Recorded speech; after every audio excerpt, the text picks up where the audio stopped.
So hello everyone, welcome to true IAS and PCS. तो दोस्तों, last lecture में हम लोगों ने बात करी थी कॉम्प्रिहेंसिव तरीके से कि स्किल डेवलपमेंट और इंक्लूसिव ग्रोथ के बीच में लिंक क्या होता है। अब हम आगे बात करते हैं the ministry of skill development. इसके बारे में भी आई थिंक हमने देख लिया था। अच्छा ठीक है, इसके बारे में भी हमने देख लिया था, मिनिस्ट्री के बारे में भी देख लिया था। हम बात करते हैं इस बॉडी के बारे में, नेशनल स्किल डेवलपमेंट कॉर्पोरेशन। अब देखो यहाँ पर बड़ी सारी बॉडीज दे रखी थी ना, क्या क्या बोल रखा था राइटर ने यहाँ पर हमें कि जो ये ministry of skill development and entrepreneurship है, एमएसडी। याद रखना, आपने इकोनॉमिक्स में मेरे साथ फोर्थ एडिशन का जो एक और चैप्टर आया था लेटेस्ट, उसके अंदर आपने मेरे साथ मिनिस्ट्री ऑफ एमएसएमई पढ़ रखी है। ये एमएसडीई है, ministry of skill development and entrepreneurship. ठीक है, इसके बारे में राइटर आपको यहाँ पर एक फैक्ट बेसिकली दे रहे हैं कि it is added in these initiatives. जो भी उसको करना है कि स्किल अपग्रेडेशन करनी है, टेक्निकल ट्रेनिंग फ्रेमवर्क सेट करना है, उसके लिए 5 फंक्शनल आर्म्स हमने इसके पढ़े थे ministry of skill development and entrepreneurship के। सबसे पहला हमने पढ़ा था DGT, directorate general of training. दूसरा हमने पढ़ा था NCVET, national council for vocational education and training. तीसरा हमने पढ़ा था NSDC, national skill development corporation. फिर हमने पढ़ा था NSDF, national skill development fund. और उसके बाद हमने देखा था कुछ इसके 37 सेक्टर स्किल काउंसिल्स, एसएससीज। 33 नेशनल स्किल ट्रेनिंग इंस्टीट्यूट्स, एनएसटीआईस या फिर NSTI W. ITIs, industrial training institutes, जो कि डीजीटी के अंतर्गत काम करते हैं। ये वाली बात मैंने आपको अच्छे से बता दी थी, आपको याद होनी चाहिए। अब हम इसी कंटेक्स्ट में हम लोग एक इंपॉर्टेंट बॉडी के बारे में डिस्कस कर रहे थे, नेशनल स्किल डेवलपमेंट कॉर्पोरेशन। इसको देखते हैं ज़रा डिटेल में। नेशनल स्किल डेवलपमेंट कॉर्पोरेशन, इसको स्टैब्लिश करा गया था। देखो नाम में इसके ये एक कॉर्पोरेशन आ रहा है, लेकिन it is a not for profit nature कैसा है इसका, it is a not for profit public limited company. ठीक है, 2009 में इसका गठन करा गया था under public private partnership model, PPP model. देखो पूरे चैप्टर में मैंने आपको अच्छे से बताया था, इस बात को अपने दिमाग के अंदर आप अच्छे से एब्जॉर्ब कर लो। यहाँ पर हमारा मकसद इस चैप्टर के अंदर यही है, और चैप्टर बेसिकली थ्योरेटिकल फ्रेमवर्क अगर आप इसका छोड़ भी दो, प्रैक्टिकल कंसिडरेशंस यही कहती हैं, कोई भी चाहे सरकारी दफ्तर हो, इंस्टीट्यूट हो, एमएनसी हो, कुछ भी हो, सरकारी हो प्राइवेट हो, उनका लोगों को जॉब पर टेबल कुर्सी पर बिठाने का प्रावधान होता है। उसी एक सेम जगह पर ट्रेनिंग हो पाएगी उनके द्वारा हायर करे गए एम्प्लॉयज़ की। ऐसा 90% केसेस में पॉसिबल नहीं होता। आप इंडिया के अंदर बेंगलोर से लेकर गुरुग्राम तक, नोएडा तक, वाइजैक तक, जो भी आपको लगता है कि बेस्ट टू बेस्ट जॉब, जो जहाँ पर लोग जॉब करते हैं, बेस्ट इंडस्ट्रियल सेटअप्स हैं, आप किसी भी जगह को इमेजिन कर लो, उनकी हमेशा कोलैबोरेशन ही चलती है आज के ज़माने में। कि ट्रेनिंग पार्टनरशिप इंस्टीट्यूट्स कुछ और होते हैं, और जहाँ पर लोग प्रॉपर, जिसको आप कहते हो कि दफ्तर में आ रहे हैं, काम कर रहे हैं 30 दिन, और महीने के पहले हफ्ते में पहली तारीख को उनको सैलरी मिल रही है, वो जगह अलग होती है। काम करने के दफ्तर अलग होते हैं, ट्रेनिंग इंस्टीट्यूट्स अलग होते हैं। ट्रेनिंग इंस्टीट्यूशंस लेकिन जो होते हैं वो इन कंपनीज के साथ मिलकर कोलैब कर कर काम करते हैं, जिनका नेचर सिमिलर होता है काम करने का। अगर किसी जॉब में रिक्वायरमेंट XYZ स्किल की है, तो उस स्किल के लिए ट्रेनिंग इंस्टीट्यूट जो होगा वो इस्टेब्लिश होगा। ये वाली कंपनी ऐसे एम्प्लॉयज़ को हायर करके उनको ट्रेनिंग उसी इंस्टीट्यूट से करवाएगी, उस इंस्टीट्यूट को अपना पैसा मिल जाएगा, और इस कंपनी को बने बनाए जो लोग हैं जिनके पास स्किल हैं उस जॉब में काम करने के लिए, जिनको कुछ समझाना ना पड़े, आगे चलकर सिखाना ना पड़े, स्पून फीडिंग ना करनी पड़े, उनको ऐसे लोग मिल जाते हैं। समझ गए? तो government of India through ministry of skill development and entrepreneurship, it holds 49% of the share capital of NSDC. ये पब्लिक प्राइवेट पार्टनरशिप क्यों बोला गया है? डेफिनेटली यहाँ पर गवर्नमेंट भी होगी, प्राइवेट सेक्टर भी होगा, तो वो हमें शेयर होल्डिंग बता रहा है। 49% गवर्नमेंट की शेयर होल्डिंग है और प्राइवेट सेक्टर की 51% का शेयर कैपिटल की होल्डिंग है। नेशनल स्किल डेवलपमेंट कॉर्पोरेशन का मकसद क्या है?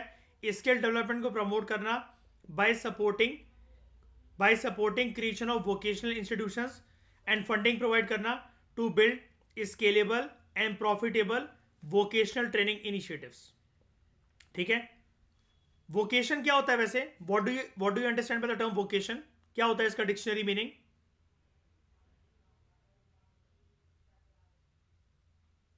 वोकेशन किसको कहते हैं? जॉब, उस जॉब के साथ आपकी एफिलिएटेड कुछ ना कुछ स्किल्स, राइट? ठीक है, हाँ। तो its mandate is also to enable support system, जो कि फोकस करता है किस चीज पर? Quality assurance. क्वालिटी एश्योरेंस मतलब क्या?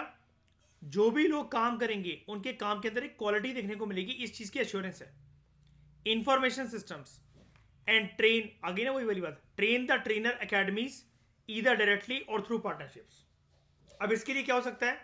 देखो, एक छोटा सा एग्जांपल बताता हूं आपको, जो रियलिस्टिक एग्जांपल है पब्लिक प्राइवेट पार्टनरशिप मॉडल को यहां पर इस कंटेक्स्ट के अंदर डिस्कस करने का।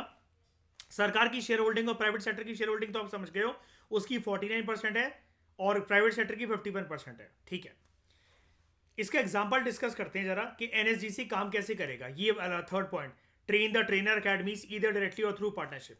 देखो, यहां पर अगर गवर्नमेंट इन्वॉल्व है, गवर्नमेंट अगर कहीं पर भी इन्वॉल्व है और अगर वो गवर्नमेंट का मॉडल उसके इन्वॉल्व होने का हमें पीपीपी मॉडल की फॉर्म में दिख रहा है किसी भी फील्ड के अंदर, तो हम ये कह सकते हैं कि उस पर्टिकुलर चीज के लिए लाइसेंस देना, उस पर्टिकुलर चीज के लिए परमिट ग्रांट करना, उस पर्टिकुलर एक्टिविटी के लिए लैंड एलोकेशन करना और किसी भी प्रकार की लीगल या एडमिनिस्ट्रेटिव सहायता करना या कन्वीनियंस देना,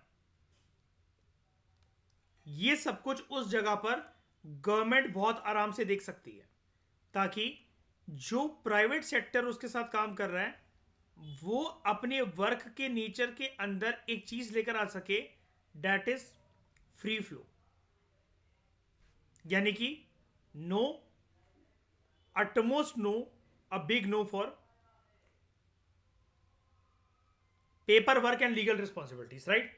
अब होगा क्या अगर यहां पर ये पीपीपी मॉडल है और मान लो एक बार के लिए कि हमें ट्रेनर एकेडमीज जो है वो स्टैब्लिश करनी है, इसके लिए लाइसेंस देना, परमिट देना, लैंड एलोकेट करना, लीगल और एडमिनिस्ट्रेटिव क्या कहते हैं फंक्शनैलिटीज को देखना, ये सारे के सारे काम कौन कर लेगा? सरकार देख लेगी।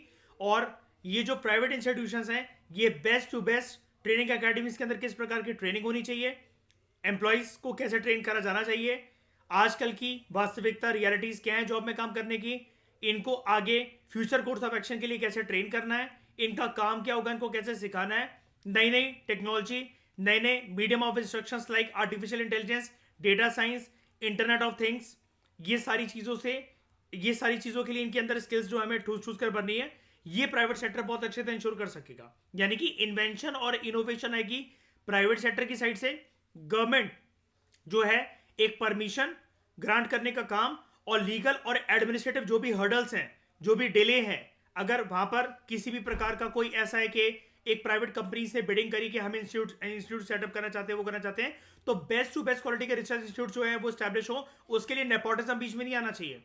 और अगर उन्होंने एक अपील कर रखी है इस सेटअप करने के लिए, तो किसी भी प्रकार का जो है रेड टेपिज्म हमें नहीं दिखना चाहिए। तो समझ गए ये पब्लिक प्राइवेट पार्टनरशिप मॉडल यहां पर कैसे काम करता है? क्योंकि मैंने आपको बताया था this chapter is not related to economics only, यहां पर आपको गवर्नेंस का एंगल बहुत इंपॉर्टेंट है देखना।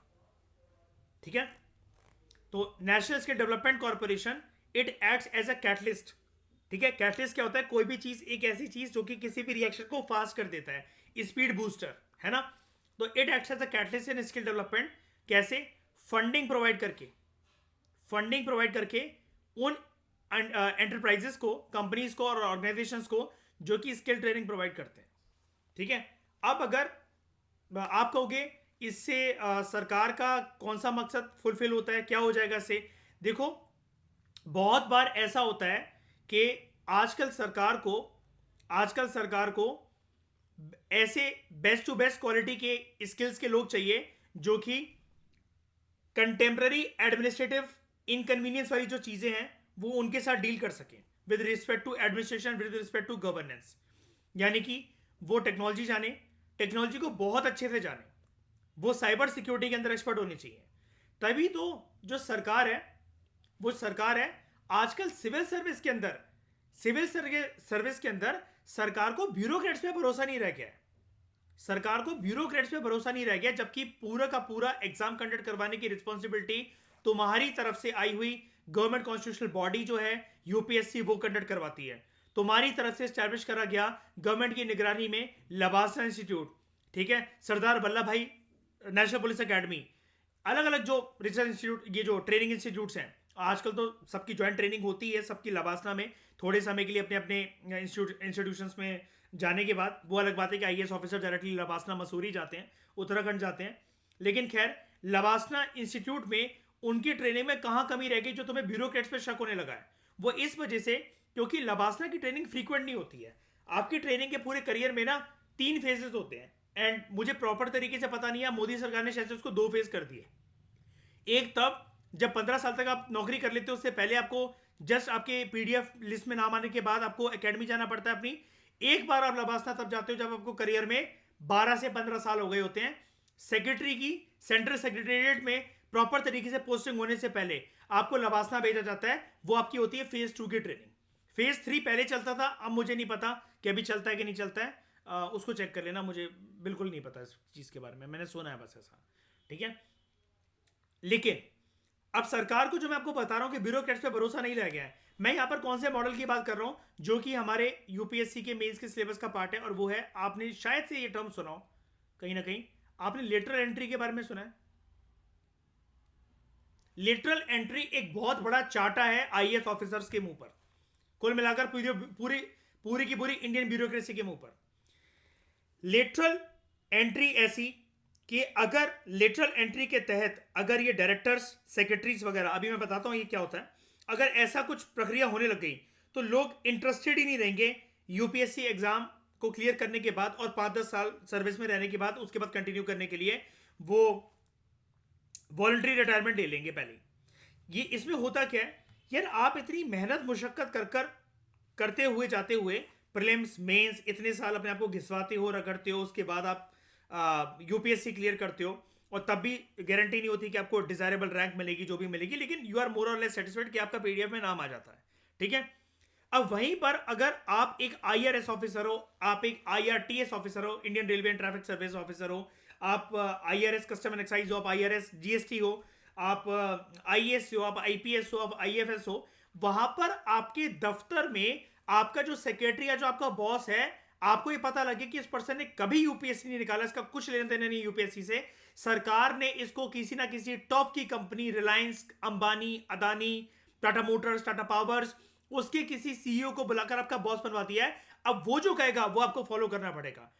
तो आपको बेसिकली ऐसा फील होगा कि आपने लाइफ में जैसे कुछ अचीव ही नहीं कर रखा, और एक ऐसा पर्सन, चलो यार वो राजनीतिक क्षेत्र से होता, इसकी ट्रेनिंग आपको लवासना में मिलती है कि कभी भी पॉलिटिशियंस की बातों की नाफरमानी ना करी जाए, उनके साथ कभी नमक हरामी मत करना, because it is a real executive जिसके हाथ में पावर जो है वो फ्लो करती है, उधर से पावर फ्लो करती है। डी फैक्टो अथॉरिटी आपके लिए आपके मंत्री ही होंगे, आप जस्ट एक पॉलिसी इंप्लीमेंटर हो डिस्ट्रिक्ट लेवल पर, ग्राउंड लेवल पर, या फिर अगर आप आईएफएस हो तो आप भारत की सरकार की तरफ से राजदूत बनकर भारत को रिप्रेजेंट कर रहे हो अलग अलग एम्बेसीज में, अलग अलग यूनाइटेड नेशंस जैसे प्लेटफॉर्म पर।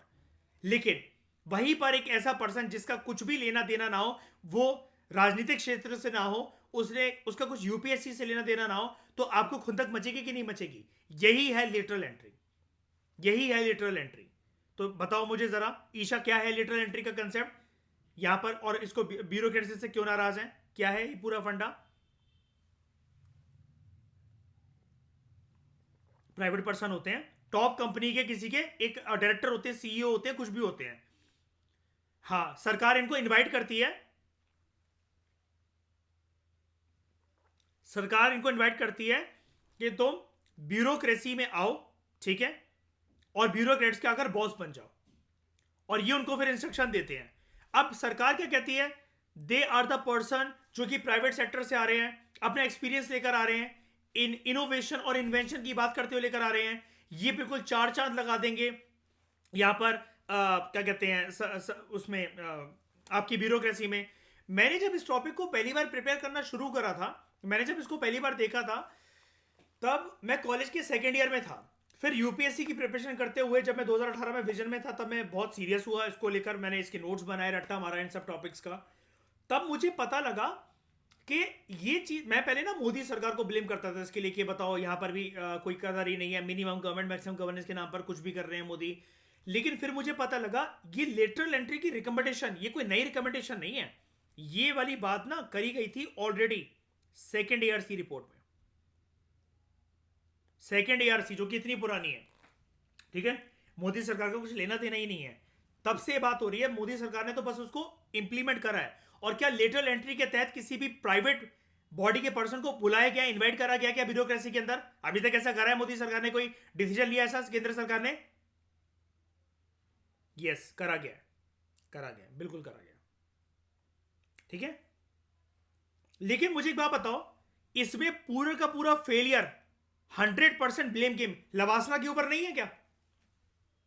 गलती किसकी है? लवासना की है ना। लवासना को ये करना चाहिए फिर कि तुम ऐसे, अगर जिस फील्ड में हमारी ये रिक्वायरमेंट है, हमें बताओ ना फिर किसने मना करा है। हम तो पीडीएफ बनने के बाद रोड पे जाके लोगों के चालान काटने को तैयार थे, तुम ही ने हमें बुलाया कि नहीं ऐसा नहीं होता।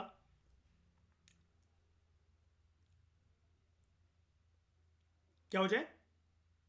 हाँ देखो, हाँ लेटरल एंट्री लबासना में हो जाए, ये ज्यादा बेटर है, क्योंकि वहां पर प्राइवेट सेक्टर से आए हुए बंदे को बुलाकर वो वहां पर हमें ट्रेनिंग करवा दे इस चीज की। तुम खींच लो, 2 साल खींच लो ट्रेनिंग प्रोग्राम को, कोई टेंशन नहीं है, 3 साल खींच लो। अब आईएफएस की ट्रेनिंग पता है 3 साल चलती है लबासना में, 3 साल।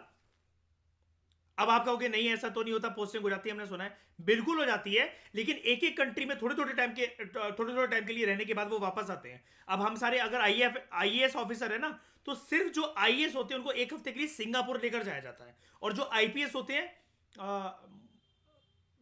हो सकता है मैं गलत हूं, उनको इजिप्ट या इजराइल लेकर जाया जाता है एक एक हफ्ते के लिए। तो वो एक्सपीरियंस, क्योंकि पता है क्या है, ताकि जैसे हम मेंस के आंसर राइटिंग में वो लिखते नहीं है best practices adopted from other countries, हम उनके साथ उन ऑफिसर्स के साथ बात करते हैं, हम सीखते हैं कि वो क्या कर रहे हैं, कैसे गोली चला रहे हैं। अगर आप पुलिस अकेडमी आईपीएस हो, हम एडमिनिस्ट्रेशन की कुछ चीज़ें सीखते हैं। अब आपको सिंगापुर लेकर जाया जाता है, साउथ ईस्ट एशियन कंट्रीज लेकर जाया जाता है। अब जैसे जो आईएफएस ऑफिसर्स होते हैं ना, वो पूरे पहले 90 या 100 देशों का भ्रमण कर कर आ गए होते हैं, फिर ट्रेनिंग, फिर घूमना, फिर ट्रेनिंग, फिर घूमना। 3 साल के बाद प्रॉपर तरीके से वो एम्बेसडर बनते हैं। हालांकि इसका ड्यूरेशन कट शॉर्ट होता रहता है, लेकिन वो मतलब अब बहुत सारी चीजें ना, हर साल हर लबासना के बैच में एक नई चीज, एक इनोवेटिव होती है। कैसे? अब मैं तो आपको ये बोलता रहता हूं आप सेक्रेटरी जो है वो 10 साल के बाद जाकर बनोगे, ऐसा नहीं है, ऐसा नहीं है। आप ना अपने डिस्ट्रिक्ट में जब पहली पोस्टिंग आपकी एसडीएम की होगी, आप रह लो वहां पर 4 महीने, रह लो 4 महीने से लेकर 1.5 साल तक। अब वो अलग अलग बैच नंबर के हिसाब से बुलाया जाता है। आपको एकदम से मोदी सरकार सेंट्रल सेक्रेटेरिएट में 4 महीने की सेक्रेटरी ट्रेनिंग करने के लिए बुला लेगी।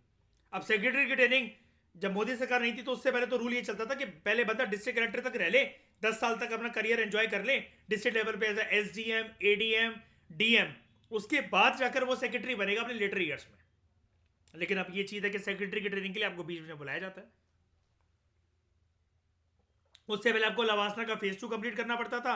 अब जो फेज 2 की ट्रेनिंग है वो अब मोदी सरकार 5 साल के अंदर ही करवाने लग गई है। तभी मैं बोल रहा हूँ कि मुझे कंफ्यूजन है थोड़ी सी कि फेज 3 अभी तक होता है कि नहीं होता, क्योंकि लेटर ईयर्स में प्रॉपर तरीके से सेंट्रल सेक्रेटेरिएट में जाने के बाद आप मुंह उठाकर डिस्ट्रिक्ट कलेक्टर बनकर, जहां पर आप एक गांव को एक rural local body, urban local body के अंतर्गत काम कर रहे थे, आप एकदम से जाकर सेंट्रल सेक्रेटेरिएट में जाकर पॉलिसी मेकिंग तो नहीं कर सकते एकदम से। लेकिन आप कहोगे ये सारी बातें मैं यहां क्यों कर रहा हूं, क्या क्या मतलब है, मैं ये इसके लिए यहां पर मोटिवेशन देने के लिए बैठा हूं? नहीं यार, एनएसडीसी इस दायरे के अंदर भी काम करता है। एनएसडीसी का काम क्या है? ये स्किल प्रोवाइड करवाना है ना। तो ये लास्ट पॉइंट अगर इसका आप देखो, NSDC acts as a catalyst in skill development by providing funding to enterprises, companies and organisations that provide skill training. अब कल को एनएसडीसी एक प्राइवेट इंस्टीट्यूशन के साथ हाथ नहीं मिला सकता कि जो है जो ऑफिसर्स हैं, ब्यूरोक्रेट्स हैं, इनकी ट्रेनिंग करवा दी जाए साइबर सिक्योरिटी में, कंप्यूटर सर्विसेज में, इंटरनेट ऑफ थिंग्स में, ड्रोन टेक्नोलॉजी में।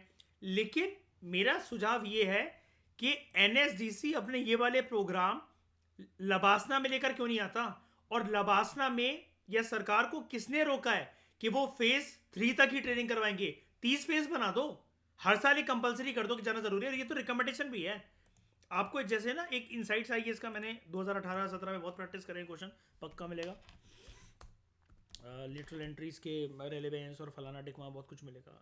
Literal entry question I think UPSC में आ चुका है, मैं इसमें if I am not wrong.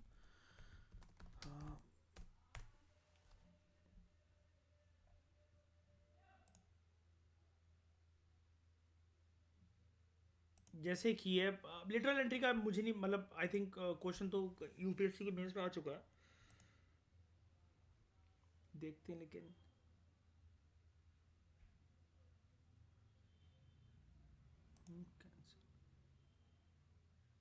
चलो ऐसे देख लो, क्वेश्चन ऐसे कुछ है। Do you think lateral entry into civil services would ensure better governance? आ गई ना वही वाली बातें को, बेटर गवर्नेंस। अब यहां पर आप सारी चीजें आप कैसे अपना नैरो पर्सपेक्टिव रख सकते हो कि जब आप स्किल डेवलपमेंट की बात कर रहे हो तो ब्यूरोक्रेट्स की स्किल्स में इनएफिशिएंसी को देखते हुए, गवर्नेंस में इनएफिशिएंसी को देखते हुए आप लेटरल एंट्री का पॉइंट ना पुट कर रहे हो, या फिर लेटरल एंट्री का क्वेश्चन उसके अंदर गवर्नेंस या फिर रिकमेंडेशन के तौर पर एनएसडीसी का जिक्र ना करो। इसलिए मैं आपको बता रहा हूँ कि ये चैप्टर मैं आपको शुरू से बोल रहा हूँ, अगर आपका गवर्नेंस जो मैंने आपको पहले चैप्टर जितना करवाया, अगर आपको उतना स्ट्रॉन्ग होल्ड नहीं है, टिप्स में नहीं है, आप गवर्नेंस के दायरे नहीं जानते हो, तो आप अपना टाइम वेस्ट कर रहे हो फिर यहाँ बैठ के, आपको फिर कुछ नहीं पता इसका मतलब। तो do you think literal entry into civil services would ensure better governance? Critically exam है, ठीक है। फिर एक जैसे ये देखो,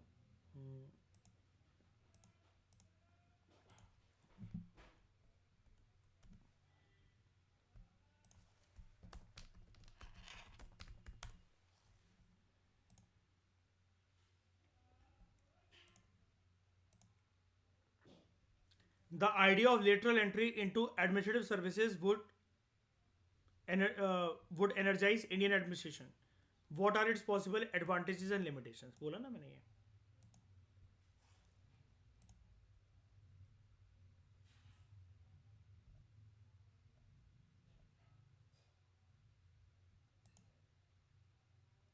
What do you understand by lateral entry? Elucidate upon the merits and challenges associated with it. अभी देखो ये इनसाइट्स ने क्वेश्चन कहाँ से बनाया? एक गवर्नेंस की बुक आती है लक्ष्मीकांत की, एक और आती है, आप तो पॉलिटी पढ़ते हो ना,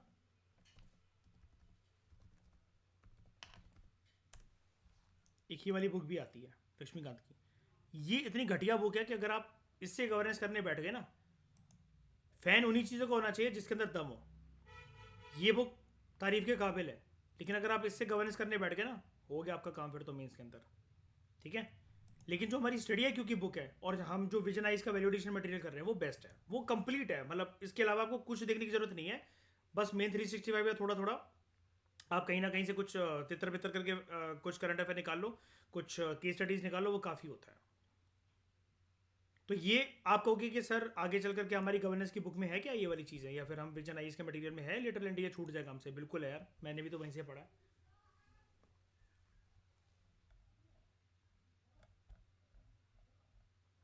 ठीक है, इतनी बात समझ में आ गई, इसका काम समझ में आ गया? बताओ shiny, in spite of being a not for profit public limited company, इसका रोल इंपॉर्टेंट है कि नहीं है ना? उसके बाद national skill development agency, same वैसे ही काम। नेशनल स्किल डेवलपमेंट एजेंसी को सेटअप करा गया था एज ऑटोनॉमस बॉडी 2013 में under ministry of skill development and entrepreneurship for resolving inter ministerial and inter departmental issues and eliminating duplicates of efforts of the centre. ठीक है, किसको resolve करने के लिए? Inter ministerial and inter departmental issues. तो हाँ, transparency, transparency तो है ही, सही बात है, वो तो आनी है। लेकिन मैं आपसे एक चीज पूछना चाह रहा हूं,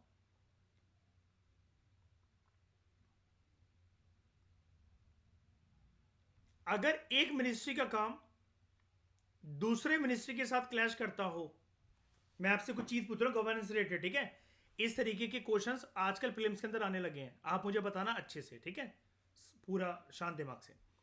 एक मिनिस्ट्री के काम इंटर मिनिस्ट्रियल हो गया ना, कि एक मिनिस्ट्री का दायरा दूसरे मिनिस्ट्री तक जा रहा है। एक मिनिस्ट्री के काम दूसरे मिनिस्ट्री के साथ अगर क्लैश करने लगे तो ये क्लैश किसके बीच में actually? Clash in the sense समझ रहे हो कि सेम काम इसका है, एबीसी काम इसका है, और एबीसी की प्रोविजन इसके काम के अंदर भी है। ये क्लैश किसके बीच में है? नहीं नहीं, वो ठीक है, ये क्लैश किसके बीच में है? सारी बातें ठीक है मयूर, लेकिन ये क्लैश किसके बीच में है? ये क्लैश है दो कैबिनेट मिनिस्टर्स के बीच में।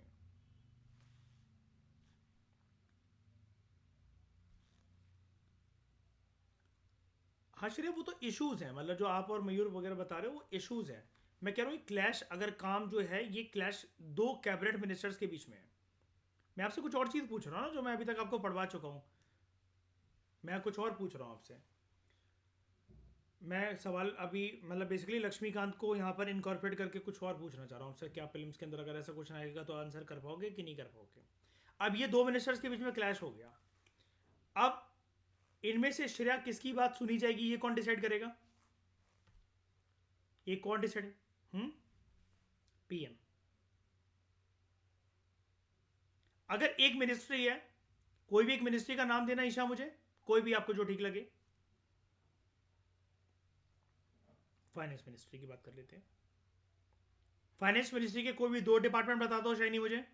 डिपार्टमेंट ऑफ जीएसटी एक मैं ले ले रहा हूं, एक आप बता दो कोई भी।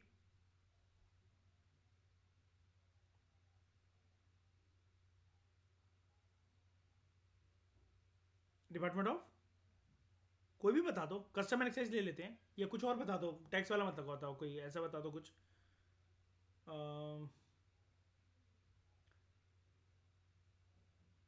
डिपार्टमेंट ऑफ चलो ठीक है, कस्टमर एक्साइज अभी के लिए ले लेते हैं, ठीक है। अब हाँ चलो ठीक है, ये सही भी बैठेगा। अगर इसकी कोई काम की रिस्पॉन्सिबिलिटी है एक्स वाई जेड, और इसकी कोई काम की रिस्पॉन्सिबिलिटी है एक्स वाई जेड, अब दो डिपार्टमेंट जो कि मिनिस्ट्री ऑफ फाइनेंस का पार्ट है, अगर इनके बीच में क्लैश हो जाए तो अब कौन डिसीजन लेगा? पहले मुझे बताओ, ये दो डिपार्टमेंट के पहले सोच समझ के आंसर दो मयूर। ये जो दो डिपार्टमेंट के बीच में जो सेम काम को लेकर भिड़प है, ये क्लैश किसके बीच में एक्चुअली? ये क्लैश किसके बीच में एक्चुअली? दो मिनिस्टर ऑफ स्टेट के बीच में, वही तो संभालते हैं डिपार्टमेंट को, है ना, उनके बीच में। अब इनके बीच में जो ये इशू है सेम, श्रेया इस पर डिसीजन कौन लेगा? वेरी गुड, वो लेगा कैबिनेट मिनिस्टर, राइट। ये पूछना चाह रहा था मैं। इस तरीके के इनोवेटिव क्वेश्चंस ना, जो कि लक्ष्मीकांत ट्रेडिशनल बुक्स या किसी ने सोचे नहीं होते हैं, ये ऐसे आते हैं। उसके लिए आपकी कंसेप्चुअल क्लैरिटी एकदम एपेक्स लेवल पर होनी चाहिए।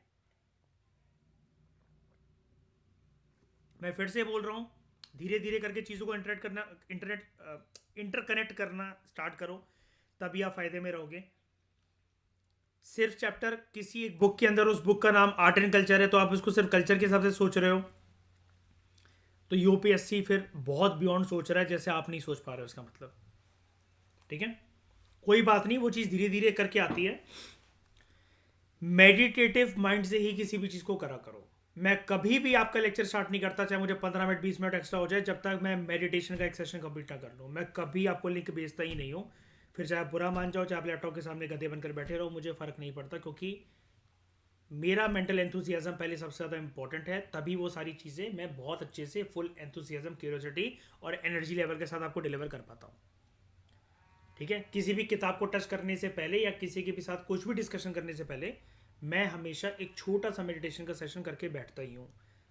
सबसे ज़्यादा इफेक्टिव सोहम होता है, ताकि मैं CO2 निकाल सकूँ, and I should be happy while talking to anyone, and curious mind होना चाहिए मेरा बस पूरा दिन भर का यही मकसद रहता है,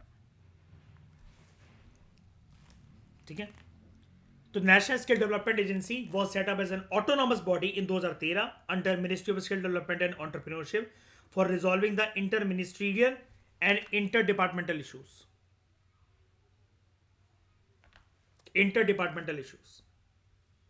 ठीक है, and eliminating the duplicates of efforts of the centre. तो ये वाला काम बार बार पीएम और कैबिनेट मिनिस्टर को तंग ना होना पड़े, तो अब ये रिस्पॉन्सिबिलिटी किसके पास है? नेशनल स्किल डेवलपमेंट एजेंसी के पास है। कब से है? 2013 से। National skill qualification framework, it is anchored in national skill development agency and is implemented through national skill qualification committee. Permanent secretariat जो नेशनल स्किल क्वालिफिकेशन कमिटी के लिए है, it is setup in national skill development agency. मतलब national skill development agency के अंदर national skill qualification committee का secretariat है। ये सिर्फ आपको स्ट्रक्चर समझाया जा रहा है। जस्ट लाइक आपको एमएसएमई के अंदर आपको बड़ी सारी चीजें बताई गई थी ना, लाइक क्वायर बोर्ड कहाँ पर होता है ना, जो इंस्टीट्यूट, अलग अलग इंस्टीट्यूट्स हैं, अलग अलग जो बॉडीज़ हैं, like khadi and village industries commission, वो कहाँ पर स्टैब्लिश है। इस तरीके से आपको बस एक फ्रेमवर्क बताया जा रहा है। फ्रेमवर्क सबसे मोटा वाला मैक्रो लेवल पे तो ये है, उसकी सब डिवीजन आपको एक एक करके बताई जा रही है। जैसे ऊपर राइटर ने आपसे डिस्कस कर ली है NCVET, DGT, NSDC, SSC. अब वो नीचे करके आपको एक एक ला के इंपॉर्टेंट बता रहा है, उसके अंदर आपको कंटेंट जानने को मिल रहा है। ठीक है, ये तो फैक्चुअल इन्फॉर्मेशन है, आप देख लेना, याद कर लेना। 2019 में एक पॉइंट हमारा इसके अंदर और रह गया, national skill development agency was subsumed, अभी रिसेंट की बात है ये, ठीक है, इसको मर्ज कर दिया गया in national council for vocational education and training, NCVET के अंदर। NCVET now acts as an overarching skills regulator. अब ये देखता है, तो यानी कि इस बॉडी की रेलिवेंस काइंड ऑफ खत्म ही हो गई अब तो, क्योंकि ये बॉडी अब रही नहीं है, मर्ज हो गई है, सबस्यूम हो गई अंडर एनसीवेट। ठीक है, तो नेशनल स्किल डेवलपमेंट एजेंसी अब इसके अंदर आ गई है, national council for vocational education training. ठीक है, अब हम एक बार के लिए टाइमलाइन जानते हैं। Timeline of skill development in India. 1969 में फर्स्ट इंडस्ट्रियल ट्रेनिंग इंस्टीट्यूट बना था। ये कार्यकाल किसका है? 1969 वाला किसका है ये?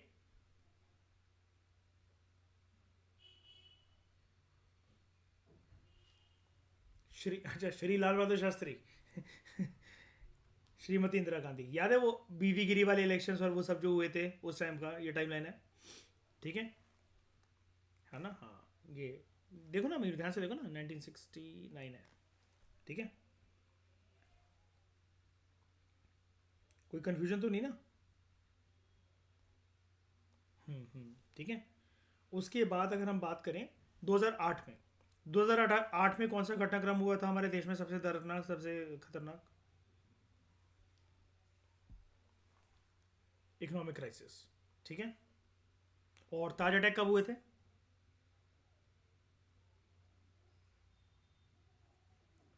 कौन से साल?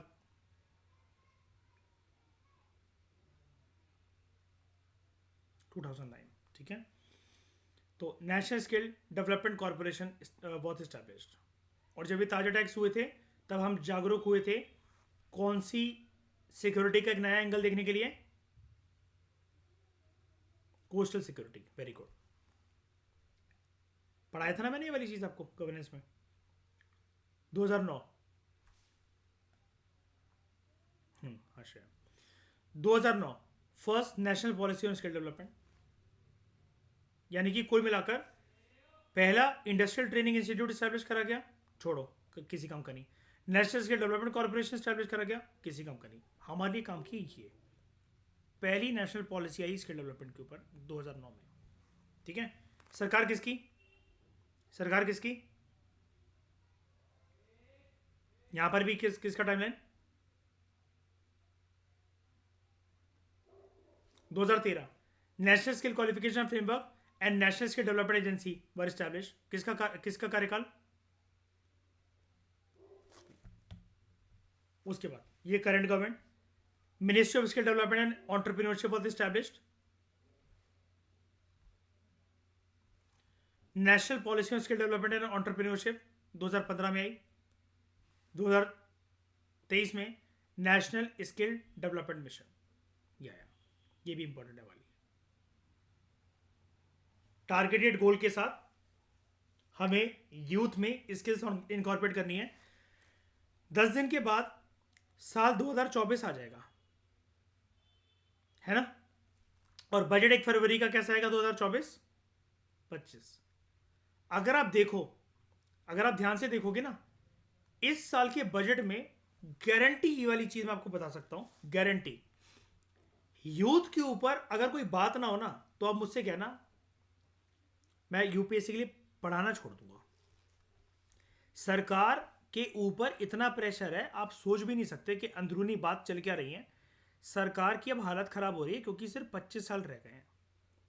बात पता है क्या है, अगर आप अपना प्रेजेंट प्रेजेंट को देखते रहते हो ना, फ्यूचर सिक्योर करके नहीं चलते हो, आप या प्रेजेंट में बहुत मजे में हो, मतलब मैं सरकार के परस्पेक्टिव से वाली बात कर रहा हूं, अगर आप फ्यूचर नहीं देखते हो तो अल्टीमेटली आपका सत्ता में खुद का आना ना फ्यूचर में, वो बहुत असंभव हो जाता है, मुश्किल में हो, वो बहुत मुश्किल वाली बात हो जाती है। क्योंकि इस टाइम पर एनर्जी यूटिलाइज नहीं करी गई अगर देश की यूथ की, तो वो सब कुछ चीजें बर्बाद है, ठीक है। और उसके लिए सिर्फ एक फैक्टर रिस्पॉन्सिबल है, ये वाला पर्सपेक्टिव मैं आपको एक बार दे चुका हूं बहुत डिटेल में।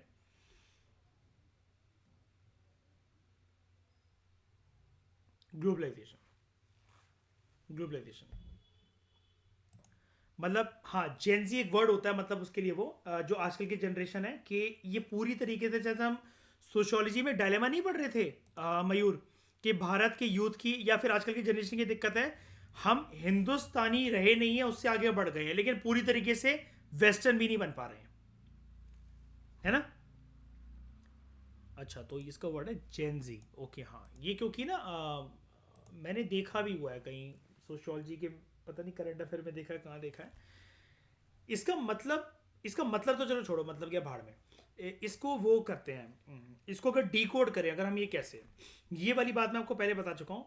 आजकल का यूथ जो कि प्रोडक्टिव एसेट इकोनॉमी के लिए बन सकता है 25 साल, मतलब आज का जो यूथ है यही इसको आगे जाके इकोनॉमी का प्रोडक्टिव एसेट बनना है, ठीक है।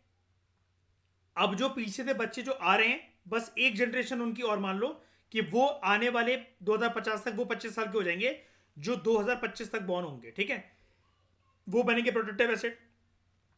दिक्कत भरी बात यह है कि यूथ इन्वॉल्व है किसमें, इंस्टाग्राम में, फेसबुक में, रील्स में, यूट्यूब में, बंदीबाजी में, लौंडीबाजी में, स्मोकिंग, वेपिंग, स्मोकिंग तो होती ही नहीं अब तो यूथ में, अब तो वेपिंग होती है। हम सिगरेट नहीं पीते, हम ई सिगरेट पीते हैं, ठीक है। अब ये जो चीजें हैं, ये जानबूझ के वेस्टर्न कल्चर ने हमारे ऊपर पटकी हैं ताकि हमारी डेवलपिंग कंट्रीज की ग्रोथ स्लो हो जाए। क्योंकि देखो, एक पर्सन ऐसा जिसने आज तक कभी दुनियादारी नहीं देखी, जिसने आज तक कभी कोई दुनियादारी नहीं देखी, वो छोटे शहर का पर्सन जो कि हमेशा गरीबी में रहा है, माँ बाप की लिबर्टी सिर्फ इतनी कि आराम से खाने देते हैं, पहनने देते हैं, इतनी रही है उस पर्सन की, मान लो एकदम से अगर उसको दुनियादारी दिखाई जाए, वो तो पागल हो जाएगा। यही वेस्टर्न कंट्रीज ने हमारे साथ करा, डेवलपिंग कंट्रीज के साथ। वेस्टर्न कंट्रीज का गेम बहुत सिंपल है, दिमाग में ऐसी चीजें डालने का टाइम जब ये आ रहा था, इस ट्रेंड को वैसे आपको कैच करना है, सिर्फ लिखना नहीं है, और पोर्ट्रे बहुत स्मार्टली इसको कर सकते हो। उन्होंने अपनी ग्रोथ तो सुनिश्चित कर ली। अब डेमोग्राफिक डिविडेंड के ट्रेंड को आप कंट्रोल थोड़ी ना कर सकते हो। भाई तुम्हारे देश की पॉपुलेशन एक टाइम के बाद जाकर बूढ़ी बनेगी, अब वो ज्यादा बूढ़ी बन रही है, ज्यादा पॉपुलेशन बूढ़ी बन रही है, तो उसमें तुम कुछ नहीं कर सकते। तुम घर घर जाके लोगों को नहीं बोल सकते कि आपको इस साल सेक्स करके बच्चे पैदा करने हैं, उस साल आप सेक्स मत करो, ठीक है, आप बच्चे पैदा मत करो, आप रुक जाओ। ये घर घर जाकर नहीं बोल सकते आप किसी भी कंट्री के अंदर। It is not north Korea and China. वो मोटा नहीं है यहाँ पर कि वो हंसेगा तो सबको हंसना पड़ेगा, वो रोएगा तो सबको रोना पड़ेगा। दुनिया की 99.99 कंट्रीज में बच्चे पैदा करने की लिबर्टी अपनी विल के अकॉर्डिंग है। चाइना का मैं इसलिए बोल रहा हूँ क्योंकि चाइना के अंदर अगर आप, अब तो 3 चाइल्ड पॉलिसी आ गई है, देखो चाइना को डर है ना, तभी तो लेकर आया। आज से तो 2 चाइल्ड पॉलिसी चला रहा था, और वही चाइना के ऊपर डबल शॉट खेल गई, आगे से भी उसको तलवार चुप गई, पीछे से भी चुप गई, क्योंकि चाइना की पॉपुलेशन बूढ़ी हो चली है। अब सिर्फ एक कंट्री रह गई है वर्ल्ड के अंदर, वो है इंडिया, जो कि इस चीज़ का फायदा उठा सकता है। तो पागल करो यहाँ के यूथ को, ये ऐसी ऐसी चीजें दिखाओ जिसमें उसका दिमाग जो है वो खपे। अब जब मैं वही तो बात कर रहा हूँ कि आपने जब भी कुछ जब कभी कुछ देखा नहीं होता और एकदम से इतनी चीजों की भरमार आ जाए, तो ये चीज वही तो है कि आपको एकदम से आपका टाइम वेस्ट करवाना, आपके दिमाग को ऑक्यूपाई रखना, ये वही तो करेगा। आप पूरे दिन ना अगर पढ़ाई भी कर रहे हो ना और स्क्रीन्स देख रहे हो अगर आप लैपटॉप वगैरह की, तब भी आप डम हो जाओगे रात तक जाते जाते। एक टाइम ऐसा आएगा जब सब कुछ उड़ चुका होगा। बेस्ट पढ़ाई जो पन्ना होता है, जो पेपर होता है, उसके ऊपर कुछ छपा होता है, वो उसी से हो सकती है। बिकॉज कोई भी ऐसी चीज जो कि आपके शरीर, आपके दिमाग, आपकी आंखों के ऊपर एक्स्ट्रा तनाव डाले, तो वो ऑब्वियस सी बात है आपकी एनर्जी चूस रही है वो, rather than giving you something. ठीक है। और आज की जो जनरेशन है वो अपने मेंटल कैलिबर की पोटेंशियल को यूटिलाइज करना तो छोड़ो, उसको अनफोल्ड करना भी नहीं चाहती है। मैं ये सब बातें अगेन यहां पर क्यों कर रहा हूं, इन सारी एजेंसीज को इसका ख्याल रखना चाहिए। ये जो स्किल डेवलपमेंट की बात है, मैंने कल भी एक बहुत बड़ा पॉइंट आपको हाईलाइट करा। आप अगर आने वाले सालों के यूपीएससी के मेंस में अगर आप साइकोलॉजिकल और इमोशनल एंगल और फिलोसफिकल एंगल लिख कर आते हो ना आंसर्स में, कुल मिलाकर जीएस पेपर 4 की बातें अगर आप यूज कर आते हो, आपको इतना प्यारा रिवॉर्ड मिलेगा ना, इतना प्यारा रिवॉर्ड अब मैं बता नहीं सकता आपको। यूपीएससी साफ तरीके से हिंट कर रहा है उस चीज को, साफ तरीके से लोग इसको समझ नहीं पा रहे हैं। मेरे को भी टाइम लग गया, 3 अटेम्प्ट लग गए इस चीज को कैच करने में। और वो साफ तरीके से हिंट कर रहा है इस चीज के बारे में। कैसे? एक ही हिंट है उसकी कि I want psychological, emotional and philosophical answers, या फिर उसका angle in your answer writing. कैसे? क्या इसकी सबसे बड़ी हिंट है? लोग सब कुछ पढ़ रहे हैं, लोग कभी देखते ही नहीं है कि यूपीएससी ने ऐसे का सिलेबस भी दे रखा है। लोग सब कुछ पढ़ रहे हैं, वो ऐसे के टॉपिक्स को देखते नहीं कि ऐसे के सारे टॉपिक्स पॉलिटिकल और वो सारी यूपीएससी ने हटा दिए, सिर्फ अब वो फिलोसफिकल ऐसे देता है। क्योंकि यूपीएससी वांट्स कि आप अपनी क्रिएटिविटी को उजागर करो। क्योंकि आज की जनरेशन तो यू डम है पूरी की पूरी, जो आज का यूथ है। आप एटलीस्ट जो प्रिपरेशन करो यूपीएससी के लिए, कम से कम अपने दिमाग में इतना ग्राउंड तो बना सको कि आपको जहां तक सोचना है आप वहां तक सोच सको। लेकिन वो आपको डायलेमा में कैसे डालता है? आप सोचते उसी दिन जा करो जिस दिन वो आपका पेपर होगा मेंस का। आप वहीं बैठ के सोचोगे इस चीज के बारे में।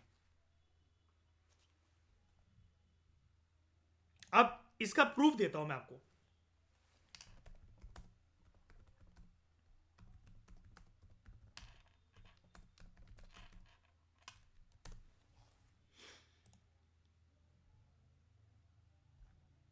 ये 2013 का,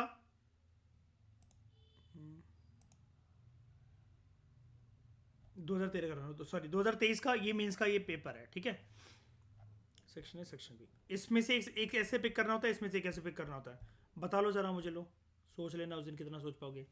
thinking is like a game, it does not begin unless there is an opposite team. चलो ये आपको नहीं आता, आप कुछ और किसी और चीज की तरफ देख रहे हो। Visionary decision making happens at the intersection of intuition and logic. No, not all who wander are lost.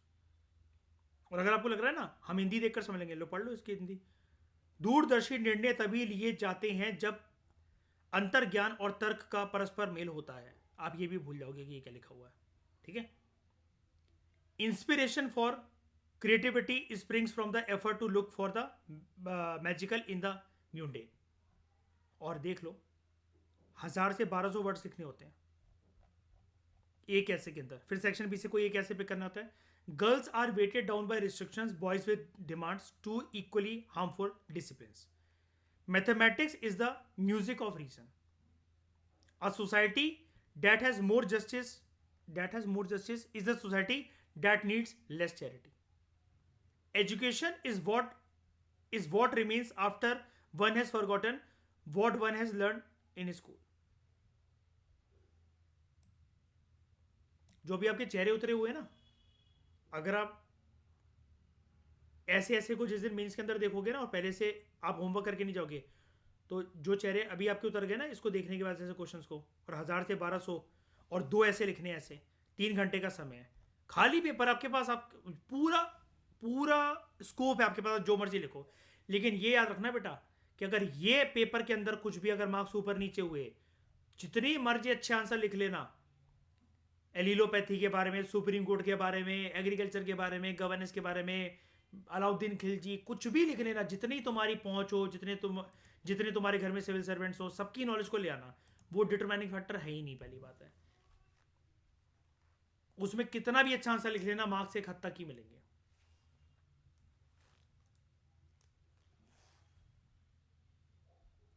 अब ये क्यों होता है? Lack of skill development. और मैंने कल एजुकेशन की बात देखो आपको बताई भी थी, अब जैसे वो ऐसे जो कह रहा था आपसे कि जो स्कूल में बच्चे भूल गए हैं, वो एजुकेशन रियल सेंस में कि आगे चलकर उनको फिर से मिल सके। ठीक है। तो ये जो है ना ग्लोबलाइजेशन के जो एलिमेंट्स हैं जो मैं आपको बता रहा हूँ, मतलब ये मैं आपको ऐसे ही नहीं बता रहा हूँ, कोई लेक्चर डिलीवर नहीं कर रहा हूँ, मैं आपको यहाँ पर रियल एनालिसिस दे रहा हूँ जो आपको सोचने पे वो करेगी कि ऐसा क्यों है। बाहर की कंट्रीज, इंस्टाग्राम किसका है, फेसबुक किसका है, बताओ। iOS डिवाइसेस किसके हैं, एंड्रॉयड किसका है, कुछ भी इंडियन मेड है इनमें से जो मैंने नाम लिए। स्नैपचैट किसका है, और कौन सा ऐसा पर्सन है जिसके फोन में आजकल ये ना हो, और कितने परसेंटेज ऑफ लोग हैं जो इनको यूज ना करते हो डेली बेसिस पर। भाई कुछ भी नहीं तो आप एक चीज देखो, एक चेन देखो। ओए आशमा, तू वो क्या फालतू की चीजें वो बनाती रहती तो ये इस नहीं नहीं, हाँ स्ट्रीक्स ही है कुछ भी। हाथ की फोटो भेज रही है भाई अपने, यार कह रही स्ट्रीक्स ही चेन टूट जाएगी। मन तो ऐसा करा मेट्रो में उठा के फेंक दो उसको।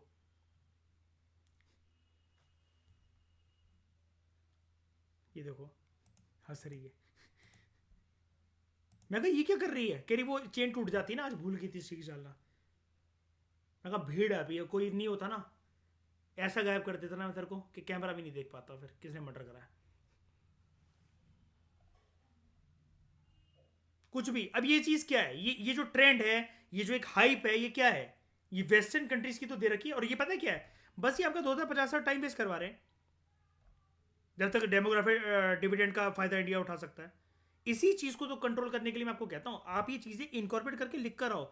रियल आंसर्स को पक्का यूपीएससी कसम खा रहा हूं मैं एम्ब्रेस करता है। आप एक बार मेरी बात मानकर तो देखो। रट्टाफिकेशन हर कोई कर रहा है, आप ये जेन्युइन चीजें लिख कर आओ कि इंसान मेडिटेशन करने लगे तो अंदर से एक मनोभाव जागेगा जो इन सब चीजों को करने से रोकेगा। अगर आपको अपने अंदर सेल्फ गिल्ट कभी भी पैदा करना हो ना, मेडिटेशन करके देखो। इतने इतने दुष्ट विचार आपके दिमाग के अंदर आएंगे जो कि आपकी आइडेंटिटी, आपकी औकात को लेकर होंगे। आपकी आंखें खुल जाएंगी उस मेडिटेशन में, आपके पाप आपको याद आएंगे मेडिटेशन करते हुए। वो आपकी ब्रेन की क्लेंजिंग हो रही होती है, लेकिन उसी टाइम पर आप आंखें खोल लेते हो। यही तो विल पावर की टेस्टिंग है। जितना मैं पुशअप मार मार के अपने हाथों को दर्द दूंगा तो वो मेरा मसल टीयर हो रहा है उस दिन कि बस मेरे हाथ कांपने लग जाएंगे, दीपांग बस इससे ज्यादा पुशअप नहीं है, बहुत हो गया। मैं अगर जिम के अंदर कोई रॉड उठा रहा हूं तो बस इससे ज्यादा नहीं, अब मेरे हाथ कब कपाने लग जाएंगे। ऐसी आपकी माइंड की मसल होती है। जितने बार आपकी मेडिटेशन में आंखें खुल रही है उतने बार आप कोशिश करो बार बार उसको करने की। ये आपकी ब्रेन की क्लेंजिंग होती है। हमारी ऐश वाले के लिए अल्ट्रा प्रो मैक्स है। क्यों आशिमा, है ना, मेडिटेशन करके गिल्ट आया। चलो कोई नहीं, एक ही लाइफ है, गिल्ट को मिटा के दोबारा पाप करने निकलते हैं।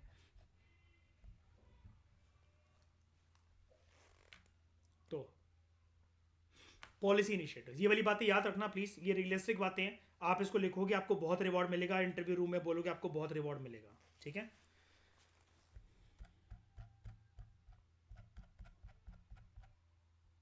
Policy initiatives, national policy for skill development and entrepreneurship 2015।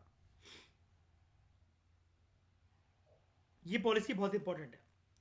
Recognising the need for skill development in India. अब जितनी मैंने आपसे बातें कही ना अभी, ये जो मैं मेडिटेशन की बातें और ये जितनी बातें कर रहा था, अगर आपको फालतू लग रही थी कोई बात नहीं, लेकिन ये पॉलिसी को अभी आप देखना, अभी आप समझोगे इसके बारे में मैंने इतना इतना ज्ञान आपको क्यों पेला। पहले देखते हैं।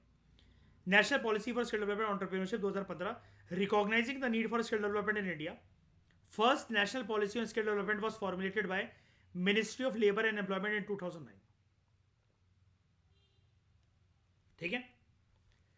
अब जहां पर ministry of labour and employment शामिल है ना, और स्किल डेवलपमेंट की बात हो रही है, हमेशा यहां पर बात किसकी करी जाएगी, हमेशा जहां पर लेबर और एम्प्लॉयमेंट वाली मिनिस्ट्री शामिल है। नहीं नहीं, पहले तो देखो, लेबर्स का, वर्कफोर्स का फिजिकल लेबर, मैं कल बता रहा था ना, पसीना निचोड़ना, कमर तोड़ मेहनत करना, वो ठीक है। इसके अंदर इनकी स्किल्स, बस आपको एक स्टेप मेरे लेक्चर से आगे जाना है, मतलब इस बुक से आगे जाना है मेरे लेक्चर्स को यूटिलाइज करते हुए। आपको स्किल्स के अंदर ना ये मेंटल, साइकोलॉजिकल, इमोशनल और कॉग्निटिव स्किल्स को इनकॉर्पोरेट करना है। और एक और चीज, कल हम पढ़ रहे थे ना वो सोशल वाला एंगल, सोशियो इकोनॉमिक वाला एंगल, इकोनॉमिक, कल्चरल, अरे यार, mental, physical, emotional, cognitive and social. कल हम यहाँ पर बात कर रहे थे, एक लाइन थी बहुत इंपॉर्टेंट, गिरा, skill development and employment are the best means to bridge this gap and mobilize the youth energy to bolster the socio-economic growth of the country। मैंने क्या बताया था आपको? अब आप कहोगे कि यूथ के अंदर एनर्जी मोबिलाइज करने से ये सोशियो इकोनॉमिक ग्रोथ कैसे सुनिश्चित हो सकती है? बिल्कुल हो सकती है। आप क्योंकि सिर्फ अपना अपना फायदा लेकर नहीं आगे नहीं बढ़ सकते, आपको काम तो किसी ना किसी सोशल सेटिंग के अंदर ही करना पड़ेगा। भाई आपका डिपार्टमेंट, आपकी पोस्टिंग, आपकी जहां पर भी होती है, जिस भी मिनिस्ट्री के अंदर आप काम करते हो, वही चेहरे हैं, चाहे आप प्राइवेट नौकरी कर रहे हो चाहे सरकारी नौकरी कर रहे हो, वही चेहरे जो आपको रोज देखने को मिलेंगे। या तो आप उनको टॉलरेट करना सीख जाओ, उस रंग में भंग जाओ, माहौल को एटलीस्ट एडजस्ट करना सीख जाओ फॉर द टाइम भी, जितने टाइम के लिए आप वहां रहते हो, या फिर चिड़चिड़ा कर रह लो, आपकी मर्जी। विल पावर को या तो सिक्योर कर लो या वेस्ट कर दो फालतू चीजों पर। तो मैं आपको ये बता रहा हूँ, फिजिकल लेबर के साथ स्किल्स की बात यहां पर करेगी इनकॉर्पोरेट करने की। लेकिन ये वाला जो एंगल मिसिंग था, ये आप एडिशनली रिकमेंडेशन देना कि हमारी पॉलिसीज को, हमारी इस नेशनल पॉलिसी को रिज्यूविनेट करने की जरूरत है for skill development and entrepreneurship, जिसके अंदर ये सारे कंपोनेंट्स की बात भी होनी चाहिए। मैंने कल आपको बताया था ना, जिस जगह पर आप काम कर रहे हो, कहां पर भी काम कर रहे हो, वहां पर आप खुश होने चाहिए। कोई भी आप जो काम कर रहे हो वो आप खुश होगे तभी आपका कुछ हो सकता है वहां पर। तो considering the paradigm shift in skilling and entrepreneurship ecosystem in the country and harnessing the experience gained through the implementation of various skill development programs, the policy was revised, and second national policy for skill development and entrepreneurship 2015 was notified on 15 July 2015। यानी कि ये जो हमारी policy अभी जो चल रही है वो 2015 वाली पॉलिसी, इससे पहले 2009 की पॉलिसी थी। ये किसकी थी? ये यूपीए की थी। और ये वाली जो पॉलिसी है किसकी है? ये एनडीए की है। ठीक है। प्राइमरी ऑब्जेक्टिव इस पॉलिसी का क्या है? To meet the challenge of scaling at a scale with speed, standard यानी कि क्वालिटी, एंड सस्टेनेबिलिटी। स्पीड मतलब जल्दी से, स्टैंडर्ड मतलब जो स्किल्स हो, जो पॉपुलेशन में, लेबर में इनकॉर्पोरेट करे जाएं, वो आजकल के काम धंधों को मैच करते हो एटलीस्ट। एंड सस्टेनेबिलिटी कैसे? वो इस जो स्किल्स हैं उनकी स्केलेबिलिटी बढ़ती चली जाए, जैसे जैसे पोस्टिंग, जैसे जैसे पर्सन की कोई भी जो रिकॉग्निशन है, वो एक ऑफिस के अंदर उसका काम जैसे जैसे बढ़ रहा है, तो वो नई नई चीजों को इनकॉर्पोरेट करना सीखे। राइट। उसके बाद ये जो है, it aims to provide an umbrella framework for all skilling activities being carried out within the country to align them to common standards and link skilling with demand centres. मतलब जिस भी चीज की मैं आपको बता रहा हूं ना, जिस जिस सेक्टर में आजकल जिस चीजों की डिमांड है, उन स्किल्स के साथ पर्सन को जो है वो नवाजा जाए, उन स्किल्स के साथ पर्सन को नवाजा जाए। क्लियर हो गई वाली बात आपको? उसके बाद the policy also seeks to coordinate and strengthen factors essential for the growth of entrepreneurship across the country. ठीक है, कि लोगों के अंदर से बेसिकली एक एंटरप्रेन्योरशिप वाली एंटरप्रेन्योरियल एबिलिटी को भी बेसिकली निखारा जाए। ठीक है, और एंटरप्रेन्योरशिप को किस तरीके से बढ़ावा दिया जा सकता है, इसका मतलब बेसिकली ये है, मान लो फॉर एग्जांपल एमएसएमई सेक्टर में हमने टारगेट बनाया है कि हम अपने, ये गोल भी है वैसे, मिनिस्ट्री ऑफ एमएसएमई इस चीज़ की तरफ संकेत करती है कि हमारा one of the major objective ये है कि हम इंडियन प्रोडक्ट्स को इंटरनेशनल रिकॉग्निशन दिलवाएंगे। अब उसके लिए वो जो प्रोडक्ट्स हैं वो इंटरनेशनल बेस्ट प्रैक्टिसेस के साथ, इंटरनेशनल स्टैंडर्ड्स के साथ, इंटरनेशनल क्वालिटी के साथ मैच करने चाहिए। ठीक है, ये उसका मैंडेट है। लेकिन अब बात वो है कि इसके लिए आपको लेबर्स को स्किल तो देनी पड़ेगी ना, लेबर्स को वो चीज़ बतानी तो पड़ेगी। अब जैसे एक शहद है जो कि ट्राइबल्स जो हैं वो बना रहे हैं, लेकिन वो अगर प्रोसेसिंग करेंगे तो वो अच्छे से नहीं कर पाएंगे। मधुमक्खी के डंक, कुछ मधुमक्खियां उस शहद में डूबी हुई, चिपकी हुई मिलेंगी, जो कि किसी को भी खाने में, कंज्यूम करने में बड़ा घिनौना सा लगेगा।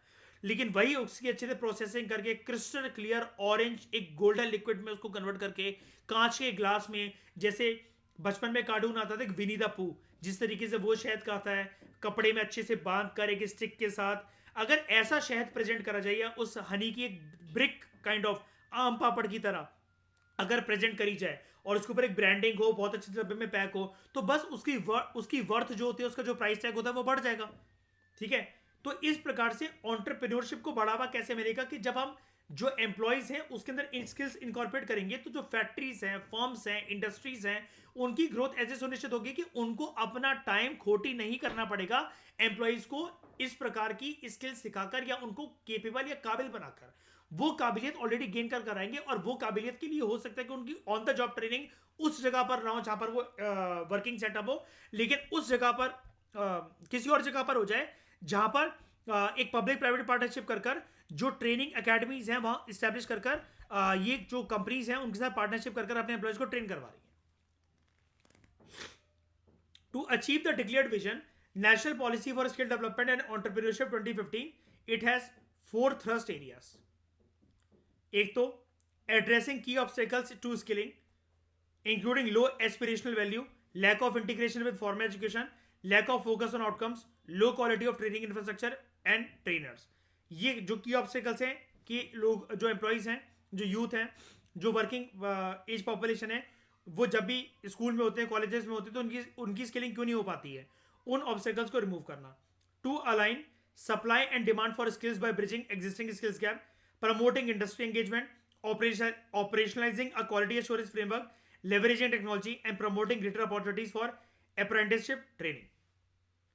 Equity is a focus of the policy. देख रहे हैं, इक्वालिटी नहीं इक्विटी, जिसको ज्यादा जरूरत है उसकी तरफ रिसोर्सेज ज्यादा पहुंचाया जाए। Which targets skilling opportunities for socially and geographically marginalize and disadvantage group, जिनके अंदर टैलेंट बहुत है, जिनके अंदर स्किल्स की क्षमता एब्जॉर्ब करने की कैपेबिलिटी बहुत है, जिसको हम लोग क्या कहते हैं इंग्लिश में, हम लोग कहते हैं उनके अंदर वो एप्टीट्यूड है। ईशा ये वाला वर्ड जानते हो क्या नाम, साइकोलॉजी से, aptitude, hidden potential of a person, जिसको हमें एक्सप्लोर करना चाहिए। साइकोलॉजी की तो कहती है वैसे एप्टीट्यूड टेस्ट लेकर, लेकिन इसके बहुत सारे तरीके होते हैं कि उसको वो एनवायरमेंट मिले जहां पर वो अपने पर्सन जो है अपने टैलेंट को निखार सके, डेवलप कर सके, ब्रश अप कर सके, पॉलिश कर सके, राइट। और जैसा वो उसके अंदर जो पोटेंशियल है जिस चीज के ऊपर काम करने की, बस वो उसको ऐसा सोशियो इकोनॉमिक एनवायरमेंट मिलना चाहिए, है ना।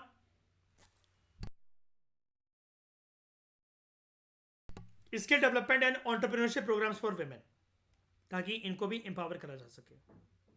ठीक है। जैसे कि कल मैं आपको एक एग्जांपल दे रहा था कि किसी सेल्फ हेल्प ग्रुप के अंतर्गत अगर कुछ औरतें हैं वो पापड़ या अचार का अगर काम कर रही हैं, तो उसमें और ज़्यादा अच्छे से उनको क्या बताया जा सकता है कि आप अपनी पहुंच जो है, आप अपनी जो मार्केटिंग है, कैसे क्या कर सकते हो। अब इसके लिए क्या है,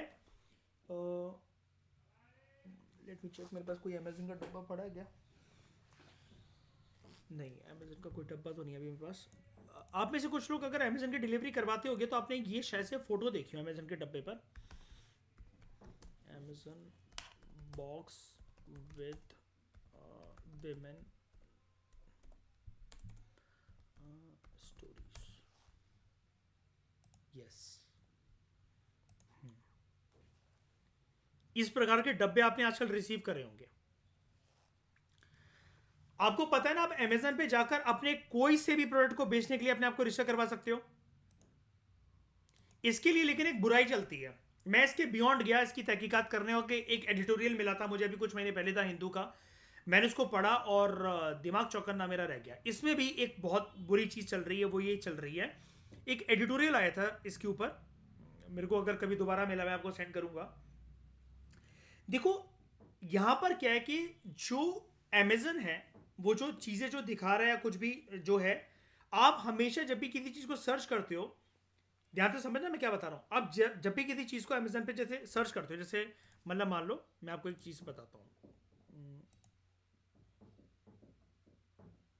ठीक है, हम यहाँ पर गए, मुझे कोई भी चीज़ बताओ, आप अमेजन से क्या मंगवाना चाहते हो, बताओ कोई भी, ईशा बताओ क्या ऑर्डर करूँ मैं अमेजन से।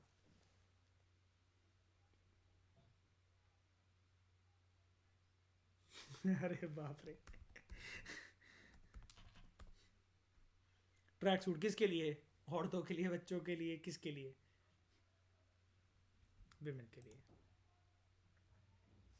ठीक है। अब ध्यान से देखना मैं क्या कर रहा हूं, यहां पर मैं गया, मैंने उसको स्क्रॉल करा, ठीक है, मैं यार ये पेज नहीं है यहाँ पर अवेलेबल, चलो ठीक है, मैंने इसको स्क्रॉल करा। यहाँ पर क्या होता है, मैं एक्चुअली आपको बताना ये चाह रहा था, नेक्स्ट पेज जो होता है ना, जो पेज नंबर 2 3 4 करके ऐसे लिखे रहते हैं, वहां पर पर्सन शायद से ही जाता है। जितना उसको फर्स्ट पेज पर प्रेफरेंस मिलती है, पर्सन उतना ही जाता है, पर्सन सेकंड पेज पर नहीं जाता है। ये एक ना बुराई आई थी, और जो कि जिसको अमेजन के ऊपर एक ब्लेम लगा, उसमें उसका कुछ कोई कर नहीं सकता, लेकिन एक ब्लेम लगा। अब सरकार की अलग अलग पॉलिसी है, जिस कंट्री में अमेजन ऑपरेट कर रहा है वो सरकार कुछ कर सकती है। ब्लेम किस बात के ऊपर लगा, पहले वो बता देता हूं आपको। ये अपनी एल्गोरिथम्स के साथ ना खिलवाड़ करता है इस कदर कि टॉप, देखो अमेजन ना किसी को भी टैग दे देता है किसी से पैसे लेकर, अमेजन चॉइस। आपका ध्यान हमेशा ना आप देखना उस पर जाएगा। अगर आप जैसे मेरे कोलैबोरेशन के ऑलमोस्ट डेली प्रोडक्ट आते हैं, ऑलमोस्ट कुछ ना कुछ लगा ही रहता है आने में, तो जनरली वो कुछ कुछ कंपनीज मुझे क्या करती हैं, वो मुझे पैसे भेज देती हैं। जैसे अगर मैं कल की बात बताऊं, तो मुझे 6 मैक्स केयर ब्रांड के वर्जिन कोकोनट ऑयल जो है वो मतलब मिले मुझे 6 बॉटल्स, 1 1 लीटर की। तो जो मैं आशिम आपको बोल भी रहा था कि आप ले जाना इतने सारे, मैं तेल का क्या करूँगा। तो उसमें क्या हुआ कि उन्होंने मुझे क्या करा कि पैसे भिजवाए पहले। उन्होंने लगभग मुझे 7,500 समथिंग लाइक रुपए भिजवाए थे। और कुछ जो था वो मेरे को उसकी वीडियोस मतलब ऐसे बनाकर रख कर उसको दिखाना था, उसको अनफोल्ड करना, पैकेज करना था। अब वो वीडियोस मैं कंपनीज को दे देता हूँ, और वो कंपनीज उसको फिर जहाँ मर्जी यूज़ करते रहे। मैं अपना फेस रिवील नहीं करता, सामने रखकर बस टेबल पे मैं शूट करके फटाफट से आईफोन वगैरह से उनको दे देता हूँ। 30 सेकंड्स की शूट करनी होती है, 30 सेकंड टू 1 मिनट। तो वो जिस भी जो भी उनकी डिमांड आई होती है वैसे करके, तो 50% में मेरे पैसे थे, 3,500 रुपये मुझे मिल गए। बाकी के मुझे जो आया था वो डिलीवरी एजेंट, उसको मेरे को 3,568 कुछ समथिंग रुपीज़ मुझे उसको देने पड़े। अब लेकिन जब मुझे अमेजन ने वो चीज़ ऑर्डर करने को बोली थी कि वर्जिन कोकोनट ऑयल आप ऑर्डर कर लो अपनी चॉइस का, कोई भी जो अच्छा था ऑर्डर करो। अब मैंने मैक्स केयर का कर लिया। अब वो उसके ऊपर अमेजन के वो आ रहा था कि अमेजन चॉइस का ये प्रोडक्ट है या ऐसा कुछ प्रोडक्ट है। तो उन्होंने वो करा और उसकी 6 बोतलें मुझे भिजवा दी, ठीक है, 1 1 लीटर की। अब लेकिन बात वही है कि वो फ्रंट पेज पर आ रहा था। उसके बाद क्या हुआ, जब हम अमेजन से एग्जिट करते हैं तो आप देखोगे कि कीप शॉपिंग फॉर का एक टैग आ जाता है कि आप जिस चीज़ को सर्च कर रहे थे, अगर आपने एकदम से बंद कर दिया था फोन अपना, तो दोबारा वहां पर वो करते रहो। जब मैं आगे बढ़ा उस पेज के ऊपर, सेकंड थर्ड के ऊपर गया, तो मैंने देखा है उससे भी अच्छे ब्रांड्स अवेलेबल हैं यार। वर्जिन कोकोनट ऑयल के बहुत अच्छे अच्छे सुप्रीम ब्रांड्स अवेलेबल हैं। क्या पैकेजिंग है उनकी, कितनी सुंदर बॉटल्स हैं उनकी, ठीक है। लेकिन अमेजन ने वो चीज़ नहीं दिखाई वो वाली चीज़, ठीक है। तो यहाँ पर क्या है, ये जो स्किल डेवलपमेंट और एंटरप्रेन्योरशिप प्रोग्राम है ना विमेन के लिए, मैं यहाँ से कहाँ से पॉइंट से कहाँ पहुँच गया यहाँ आपको बताना ही चाह रहा हूँ। अब जैसे इस प्रकार की जो स्टोरीज हैं जो कि बॉक्स पर आती हैं, ठीक है, ये गिने चुने लोगों की आती हैं। आप अमेजन पे अपना अकाउंट बनाकर देखो, आपको जो भी चीज़ है ना, कि आपके जो दुकान वाले हो आप, या कोई भी चीज़ बेचते हो, आपको कोई भी क्राफ्ट की चीज़ आती है बेचना करना, आप अमेजन पे अकाउंट बनाओ, अपनी चीज़ें डालो, अपना नंबर डालो कि किसी को भी जो हो इस चीज़ में दिक्कत हो वो मुझसे वो करे। कितने ऐसे लोग हैं, मेरी कितनी ऐसी फ्रेंड्स हैं, वो बुक राइटिंग करती हैं, उन्होंने इतनी अच्छी अच्छी बुक्स लिख रखी हैं। अमेजन उनका जो क्या कहते हैं, सर्च बार इंजन के फॉर्म में जो पेज नंबर दिखाता है वो 19 20 27 32 35 यहाँ तक लेकर जाता है। कौन करता है अमेजन पे इतने पेजेस को फ्लिप, कौन करता है अमेजन पे इतने पेजेस को फ्लिप। तो ये जो चीज़ है कि ये मौका दे रहा है, जैसे आई एम रानी रविंद्रन, ठीक है, आई एम अश्विन सोके। तो ये जो यहाँ पर कहानी लिख रखी है, ये एक कहने कहने के लिए है। यहाँ पर स्किल डेवलपमेंट इंश्योर होना और एंटरप्रेन्योरशिप प्रोग्राम्स के लिए स्कोप देना वेमेन को, दोनों अलग बातें हैं, ठीक है। इसलिए आपसे कह रहा हूं कि इन पॉलिसीज में सुधार के लिए आप ऐसी रियलिस्टिक चीजें लिखोगे तो वो बहुत बढ़िया। कि अब देखो, एक औरत यार बेचारी सेल्फ हेल्प ग्रुप चलाकर, भगवान ना करे ऐसे किसी के साथ हो, किसी का सुनने को मिले, लेकिन एक विधवा औरत है, वो पापड़ और अचार का धंधा करके बेसिकली कुछ ना कुछ बेचना चाहती है। मैंने उसको बताया एज अ डिस्ट्रिक्ट कलेक्टर के देखो दीदी आंटी आप ये वाला काम करो कि आप ना ऐसे ऐसे करके आप, मैं आपका अमेजन पे ऑनलाइन अकाउंट बनवा देता हूँ, आप जो भी अचार जिस तरीके के बनाते हो आप शॉर्ट शॉर्ट वीडियोस वगैरह डालकर अपने कस्टमर को बेचते रहो। लेकिन वही वाली बात है, ऐसे प्लेटफॉर्म पर उनको कोई प्रोत्साहन तो मिलना चाहिए। अब अमेजन तो चलो एक इंटरनेशनल ब्रांड का वो हो गया, तो आप मुझसे ये कह सकते हो कि सर आप जा ही क्यों रहे हो, अमेजन का सारे ही क्यों ले रहे हो। तो सरकार फिर आगे आए ना, आप बताना जरा अमेजन और फ्लिपकार्ट के अलावा आप कौन से जानते हो ऐसे सरकारी प्लेटफॉर्म को जहाँ से सामान आता हो? बताना, एक एक का नाम बता दो ज़रा मुझे, किसी एक का नाम बता दो जहाँ से आप प्रोडक्ट ऑर्डर करवाते हो, लोग ऑर्डर करवाते हैं, बताओ। यहाँ पर प्राइवेट सेक्टर की इन्वॉल्वमेंट के अलावा गवर्नमेंट सेक्टर का प्रोत्साहन भी होना चाहिए कि लोग मंगा सके, एक ही जगह पर सारी चीज़ें मिल जाए। जैसे श्रेय, इस कंटेक्स में हमने एक चीज़ को देखा था, जो एमएसएमई वाला जो चैप्टर था, कि एमएसएमई ने ministry of labour and employment के साथ कोलैबोरेशन कर रखा है कि तुम ना हमारे प्लेटफॉर्म पर आकर जितने भी जो जॉब की वैकेंसीज हैं, छोटे छोटे दिहाड़ी मजदूर हैं, कुछ भी है, A to Z सारी चीज़ें तुम हमारे ऊपर डाल दो, जिसकी जैसी काबिलियत उसको वैसी जॉब मिल जाएगी। तो इसके अंदर हम ये इसका योगदान नहीं ला सकते कि इस मिनिस्ट्री का, कि इसको भी मिलवा लो। स्किल डेवलपमेंट ट्रेनिंग इंस्टीट्यूट वगैरह में वो करने के बाद जो स्किल्ड जो लेबर है अभी तक, वो और स्किल्ड बन जाएगी फिर और जगह पर काम करने के लिए। ये सारी क्या कह रहे हो मयूर? मैं वही कह रहा हूं कि 1:1 प्रोडक्ट, लेकिन वही वाली बात है ना, हम में से कितने लोग ये सारी चीजों को जानते हैं, बताओ। और करना क्या है क्या नहीं करना है, ये वो वाली बात आ जाती है ना। अब देखो, मैंने अपना यूट्यूब चैनल बहुत देर से स्टार्ट करा। मैं जानता हूँ मेरे जो कंटेंट है उसमें बहुत ज़्यादा दम है, वर्ड टू वर्ड एनालिसिस कोई नहीं कर पाता है, लेकिन वो चैनल इतना फेमस नहीं है मेरा, क्योंकि भीड़ बहुत है, नॉइज बहुत है यूट्यूब पे, समझ रहे हो। यही अगर मैंने 2014 15 13 के अंदर स्टार्ट करा होता तो आज मैं अरब खरबपति होता, अपने कोर्सेज को सेल कर कर 5,000 के भी कोर्सेज सेल कर रहा होता, तो लोगों के 2 2 4 4 10 10 मिलियन सब्सक्राइबर हैं। उनमें से अगर इमेजिन करके देखो, 5-10 लाख भी अगर मेरा कोर्स ले रहे होते लोग, 5,000 का, 3-3 हज़ार का, तो आज मेरे पास कितने सारे पैसे और वो सब होते हैं। आज के टाइम में अगर आप ये यूट्यूब चैनल स्टार्ट करो, आपकी एल्गोरिथम इतनी पीछे चली जाती है, इतनी पीछे चली जाती है, जिसकी कोई हद नहीं होती है। 1000 फॉलोअर्स को, आपको सब्सक्राइबर्स को भी गेन करना, वो भी ऐसी वाली बात हो जाती है कि आपको रिश्तेदारों से बेसिकली बोलना पड़ेगा, है ना, अपने कजन्स भाई बहनों से, अपने गर्लफ्रेंड बॉयफ्रेंड से, सब्सक्राइब करवा दियो, या सब्सक्राइब करवा दियो, या लाइक करवा दियो, या कमेंट करवा दियो, ये चीज़ आ जाती है। तो अगेन, अब जैसे एल्गोरिथम्स तो मतलब वो प्ले आउट हर जगह करते हैं, अब जैसे मेरे साथ भी कर रहे हैं मेरे चैनल पर।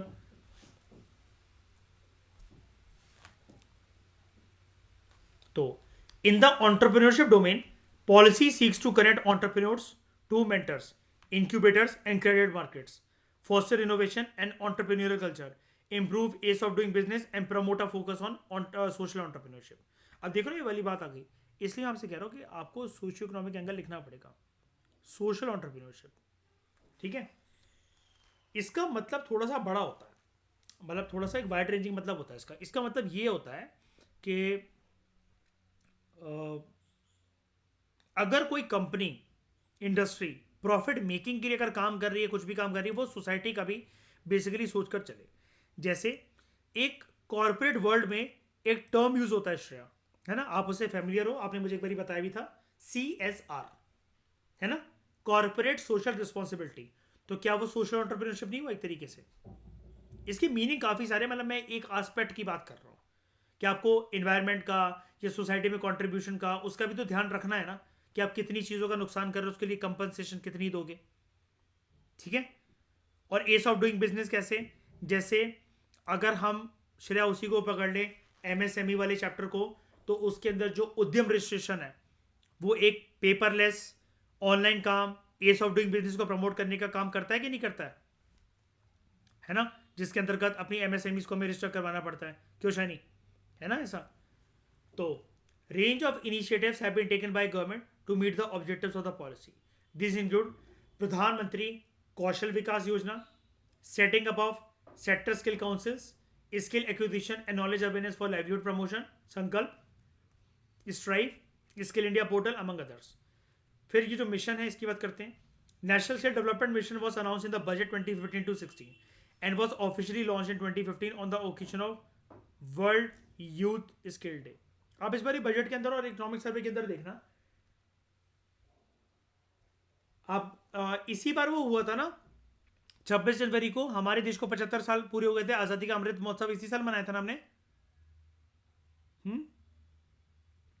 है ना, इसी साल मनाया था, है ना। तो इस बार इकोनॉमिक सर्वे और बजट बड़ा तगड़ा आएगा, लेकिन इस बार एक दिक्कत है, बजट जरूरी नहीं है आपको 31 जनवरी को मिलेगा, सॉरी, इकोनॉमिक सर्वे, और बजट कंप्लीट बजट नहीं आएगा, because this is election year. दिक्कत ये है, इकोनॉमिक सर्वे पहले आ जाए तो अच्छी बात है।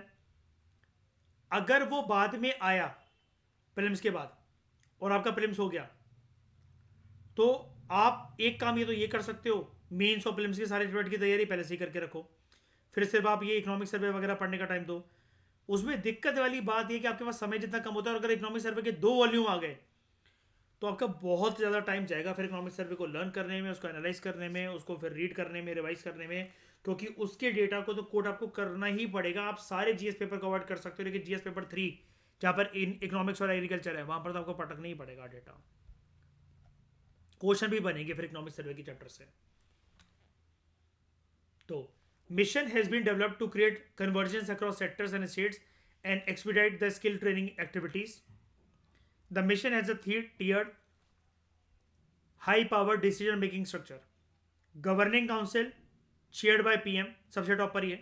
Steering committee chaired by minister in charge of skill development. देख रहे हो, minister in charge of skill development. उसके बाद mission directorate with secretary skill development S mission director. जो गवर्निंग काउंसिल है नेशनल स्किल डेवलपमेंट मिशन की, it is chaired by PM and provides overall guidance and policy direction. Steering committee with is chaired by minister in charge of skill development, ये review करते हैं mission की activities को in line with the direction set by governing council. Mission directorate with secretary skill development as the mission director is in charge to ensure implementation, coordination, convergence of skilling activities across central ministries or department and state governments. तो following institutions functions under the overall guidance of the mission. आगे बढ़ने से पहले मुझे एक चीज का answer कर दो। ये जो minister in charge of skill development, यानी कि हम ऐसा मान लेते हैं union minister for skill development and entrepreneurship. ठीक है, मिनिस्ट्री है ना, इसके लिए यूनियन मिनिस्टर। यहां पर है पीएम। पीएम जो है स्किल डेवलपमेंट एंड एंटरप्रेन्योरशिप के ऊपर कुछ ना कुछ रिपोर्ट की पेशी चाहते हैं। ये सबसे पहले किसको अप्रोच करेंगे?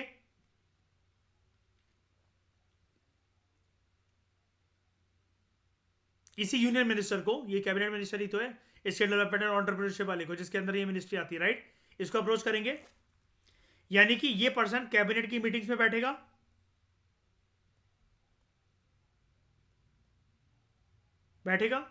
अब इस मिनिस्ट्री के बड़े सारे डिपार्टमेंट्स भी होंगे,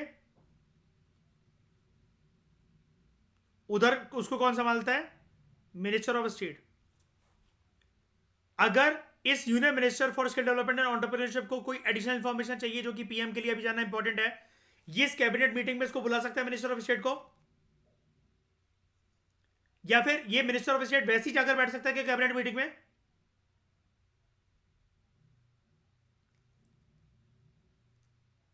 अपने आप से नहीं बैठ सकता, स्यू मोटू नहीं बैठ सकता, नहीं, अपने आप से नहीं बैठेगा। ओनली जब ये कैबिनेट मिनिस्टर यूनियन मिनिस्टर उसको बुलाएंगे, और वो भी तब जब उनको कुछ किसी मैटर के बारे में, किसी इंपॉर्टेंट मुद्दे के बारे में कुछ एडिशनल चीजें जाननी है, जिसके बारे में वो खुद से इंफॉर्मेशन इतनी प्रोवाइड नहीं करवा पा रहे पीएम को, राइट? पढ़ी थी ना वाली बात हमने। और डेप्यूटी मिनिस्टर कभी भी आएंगे कैबिनेट मीटिंग में? उनका तो कोई काम ही नहीं होता। उनको कोई बुला सकता है क्या? बुलाने को पीएम बोल सकते हैं एक बार के लिए, लेकिन ऐसा होता नहीं है, क्योंकि पीएम का डायरेक्ट लिंक किससे होता है? कैबिनेट मिनिस्टर से। कैबिनेट मिनिस्टर के नीचे कौन काम करता है? Minister of state with independent charge, या फिर minister of state attach to cabinet minister? मैंने बोला अंडर कौन काम करता है? अटैच वाले, ठीक है। और बिल्कुल साथ में जो इनका दायित्व होता है, वही दायित्व कौन निभाता है, संभालता है? Independent charge. लेकिन in case of conflict of interest, sorry, difference of opinion, तब किसकी चलेगी?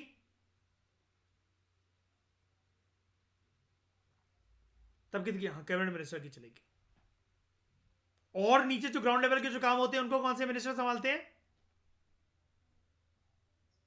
Deputy ministers. और parliamentary secretaries as a minister, अब ये पोस्ट हमारे देश में होती है क्या? अब नहीं होती है, ठीक है। लास्ट ये किसके कार्यकाल में थी? राजीव गांधी, ठीक है। Following institutions function under the overall guidance of the mission. ये सारी चीज़ें जो मैंने आपको बोली, लक्ष्मीकांत में आपको पढ़ा चुका हूँ, जो अभी मैंने PM CM central council of minister state council of minister की जो चैप्टर करवाए थे, ये सारी बातें आपको पता है। अच्छा, मुझे एक लास्ट चीज़ और बताओ, ये जो टॉपिक्स हैं Shreya, Ashima, home, defence, agriculture,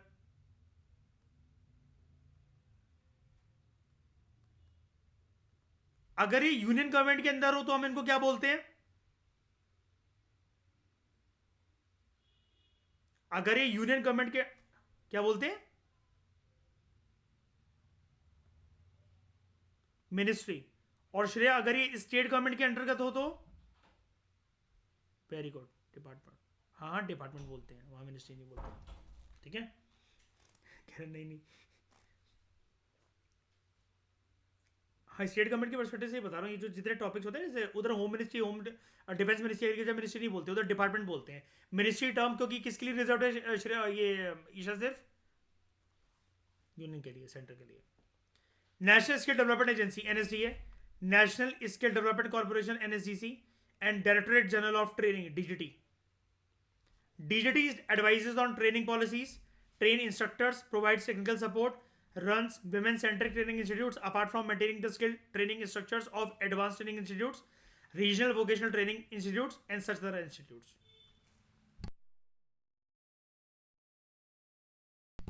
ठीक है, क्लियर है?